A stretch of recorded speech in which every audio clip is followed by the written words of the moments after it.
It was unlike anything I've seen in 23 years as a detective. A cruise liner, empty and adrift, had washed ashore off the coast of Cuba, far from its intended course. It was supposed to cut towards the Caribbean from Miami, a routine voyage to the Bahamas. Now it lay stranded, silent. Over 3,800 passengers and crew gone. The Florida current, a powerful ribbon of warm water, had likely pulled the vessel south after it was left to the mercy of the sea. Without power, and without a crew to correct its drift, the ship had become little more than a ghost on the waves, floating through the Straits of Florida. Days passed, maybe longer, broken onto smooth tidebreaker rocks, its bow tilting toward the sky. The ship groaned as waves lapped against its hull. Our investigators swarmed its decks like fire ants, combing every corridor, every cabin. No signs of struggle, no bodies, just an empty vessel, eerily still.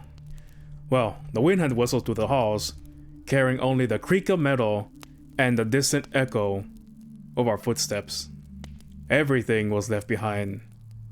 Suitcases still packed, purses slung over the chairs, drinks on table turned warm and flat, the clothes folded neatly in rooms that should have been filled with life. We pulled it all off and tagged it. So much evidence, yet nothing made sense. The manpower was staggering. Local Cuban officials, CIA, Coast Guard, all working in tandem. The passenger manifest was ordinary, mostly American citizens. A full crew, no outgoing broadcasts, no letters scrawled, no distress calls, nothing. Now, if it were pirates somehow slipping past Coast Guard patrols, there was no way they could have kidnapped thousands of people, especially without a struggle. The crew would have radioed for help the second they saw them. We found glasses, shoes, clothes, scattered everywhere, as if thousands of people had stripped down and jumped overboard. But if that were the case, surely some bodies would have washed ashore. Well, I climbed onto the deck. A couple of seagulls squawked and took off, leaving feathers fluttering in the breeze. The ship felt impossibly empty, its silence too heavy, too unnatural. Then, through every speaker on board, the intercom crackled. Surely someone must have flicked it on, maybe by accident. However, the sound that followed wasn't static. It wasn't interference. It was the sound of thousands of people screaming.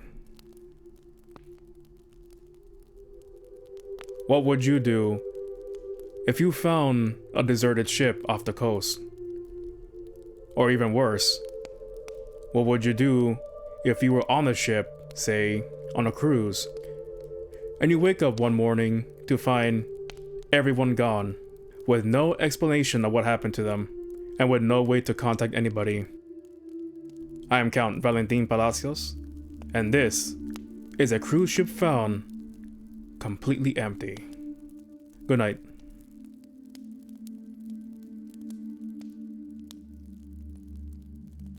I want to thank you for taking the time to watch this video. If you liked it, please consider subscribing to the channel. And if you want to support the channel even more, visit me on Patreon. It's free to join.